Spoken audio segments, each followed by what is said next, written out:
Thank you for tuning in. You are listening to The Mysterious Affair at Styles, a book by Agatha Christie. The narration is brought to you by The Whispering Shelf.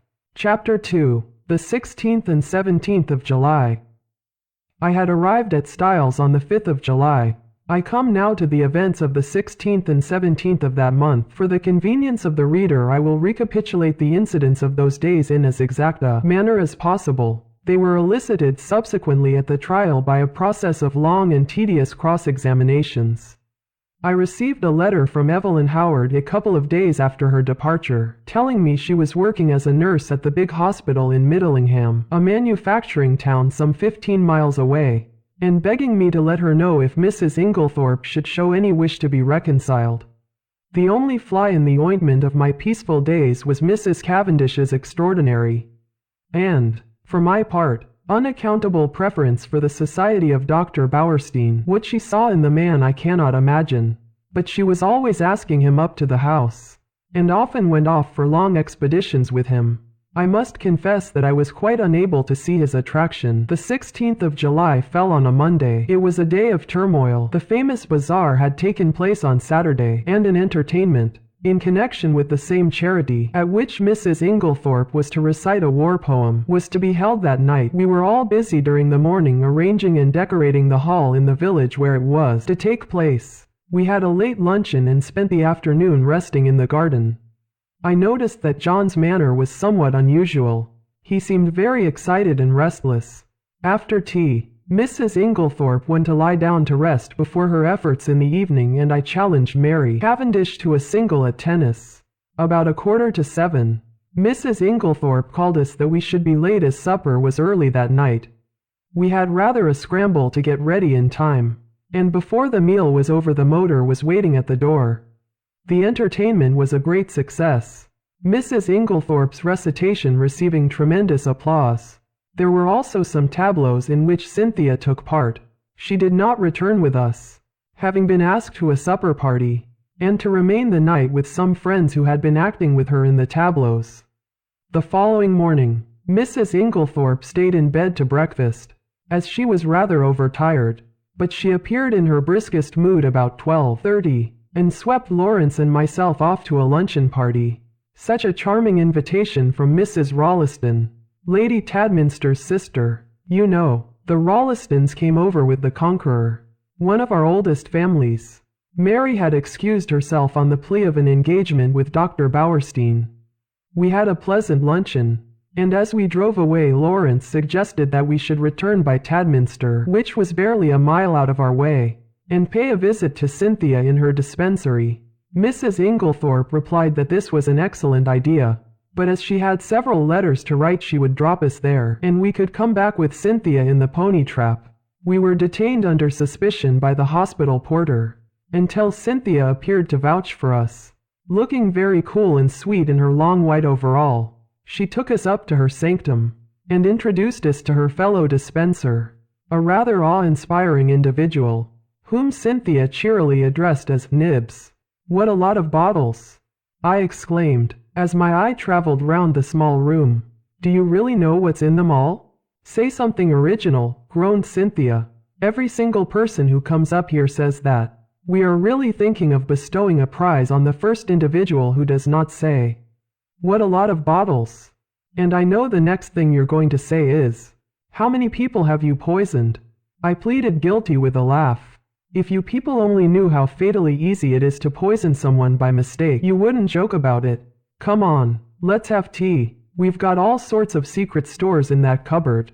"No, Lawrence, that's the poison cupboard. The big cupboard." "That's right." We had a very cheery tea, and assisted Cynthia to wash up afterwards.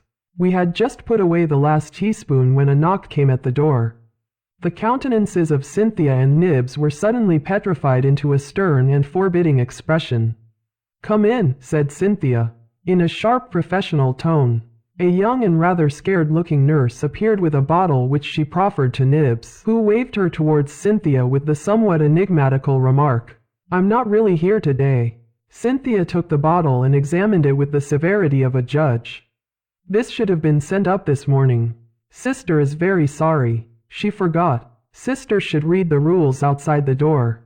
I gathered from the little nurse's expression that there was not the least likelihood of her having the hardihood to retail this message to the dreaded sister. So now it can't be done until tomorrow, finished Cynthia. Don't you think you could possibly let us have it tonight?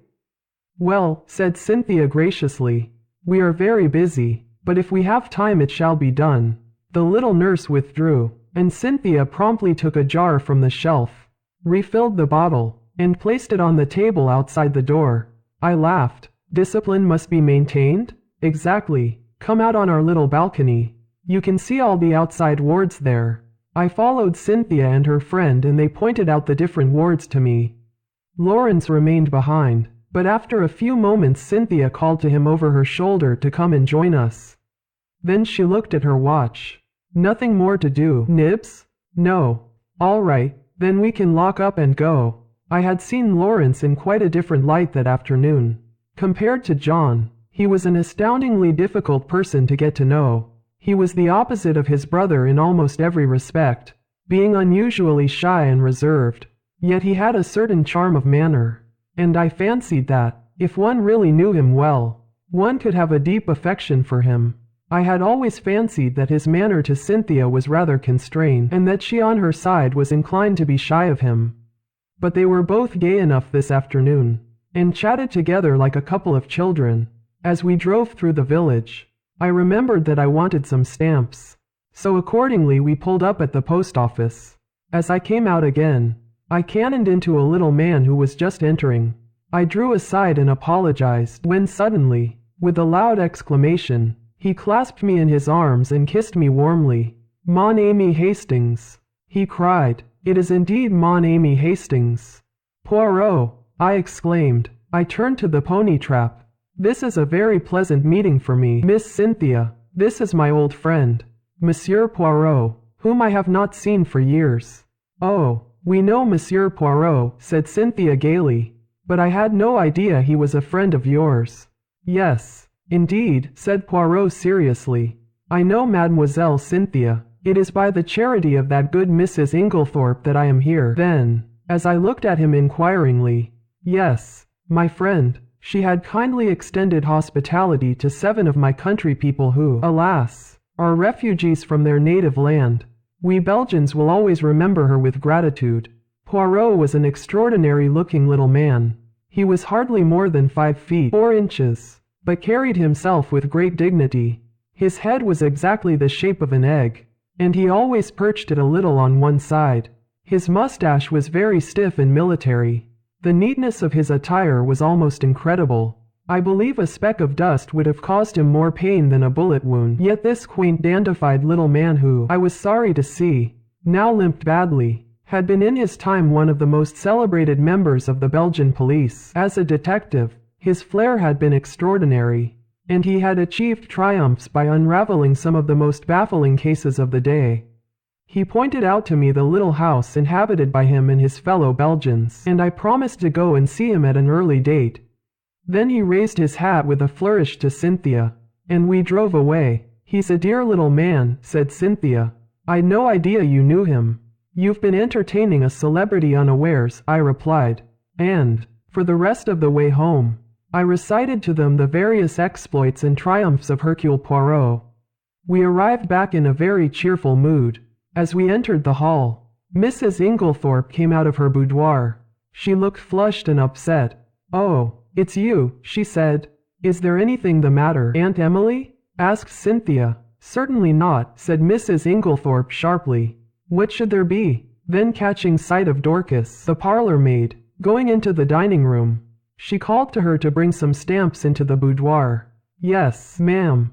The old servant hesitated, then added diffidently, don't you think, ma'am, you'd better get to bed?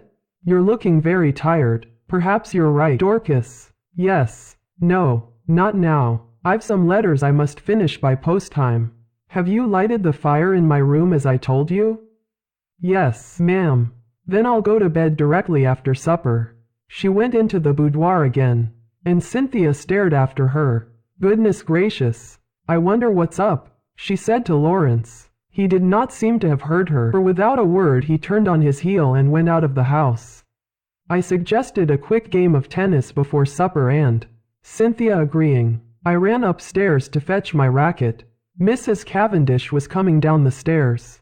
It may have been my fancy, but she, too, was looking odd and disturbed. Had a good walk with Dr. Bauerstein? I asked, trying to appear as indifferent as I could. I didn't go, she replied abruptly. Where is Mrs. Inglethorpe? In the boudoir. Her hand clenched itself on the banisters. Then she seemed to nerve herself for some encounter, and went rapidly past me down the stairs across the hall to the boudoir, the door of which she shut behind her. As I ran out to the tennis court a few moments later, I had to pass the open boudoir window, and was unable to help overhearing the following scrap of dialogue. Mary Cavendish was saying in the voice of a woman desperately controlling herself, "Then you won't show it to me?" To which Mrs. Inglethorpe replied, "My dear Mary, it has nothing to do with that matter." "Then show it to me. I tell you it is not what you imagine. It does not concern you in the least." To which Mary Cavendish replied with a rising bitterness, "Of course, I might have known you would shield him." Cynthia was waiting for me, and greeted me eagerly with, "I say, there's been the most awful row. I've got it all out of Dorcas." "What kind of a row?" "Between Aunt Emily and him. I do hope she's found him out at last." "Was Dorcas there, then?" "Of course not. She happened to be near the door. It was a real old bust-up. I do wish I knew what it was all about." I thought of Mrs. Rakes's gypsy face, and Evelyn Howard's warnings, but wisely decided to hold my peace, whilst Cynthia exhausted every possible hypothesis, and cheerfully hoped, "Aunt Emily will send him away, and will never speak to him again." I was anxious to get hold of John, but he was nowhere to be seen. Evidently something very momentous had occurred that afternoon. I tried to forget the few words I had overheard, but, do what I would, I could not dismiss them altogether from my mind. What was Mary Cavendish's concern in the matter? Mr. Inglethorpe was in the drawing-room when I came down to supper.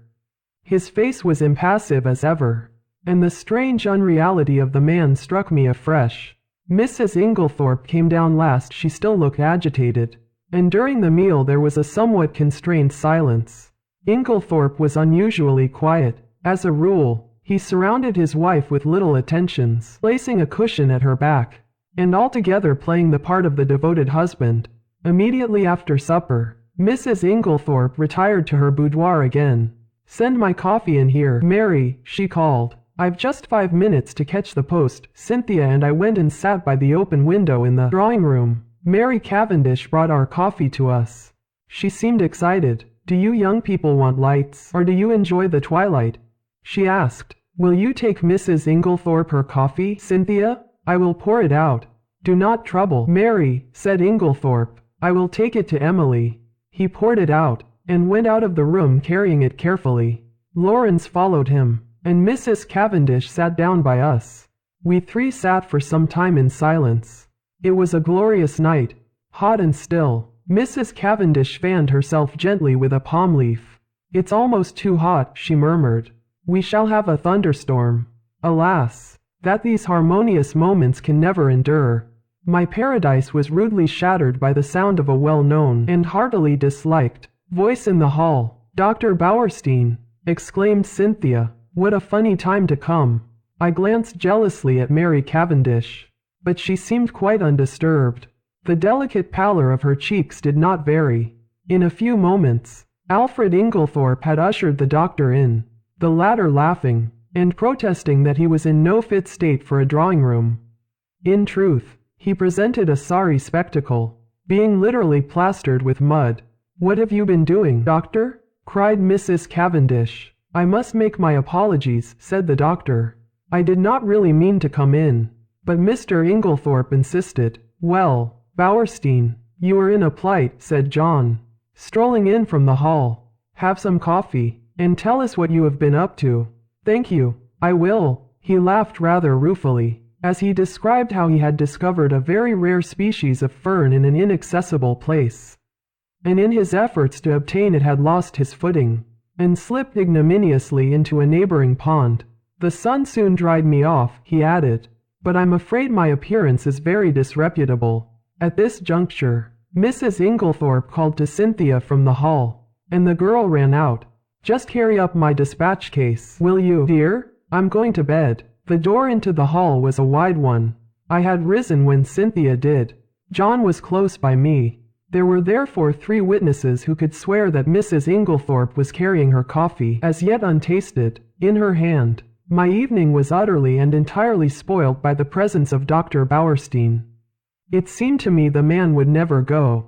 He rose at last, however, and I breathed a sigh of relief. I'll walk down to the village with you, said Mr. Inglethorpe. I must see our agent over those estate accounts. He turned to John. No one need sit up. I will take the latch key. This is the end of chapter 2 of the book The Mysterious Affair at Styles, by Agatha Christie. The narration is brought to you by The Whispering Shelf. Thank you for listening.